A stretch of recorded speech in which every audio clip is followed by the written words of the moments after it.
பாட்டிமா உன் பேர் என்ன? பாட்டிமா பேர் என்ன? கண்டாய். காசு கொடுத்த பாட்டியம்மா.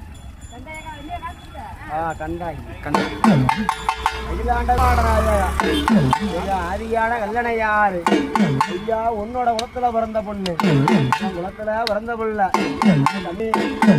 இருக்காக ஒரு காணி கொடுத்துள்ளார்.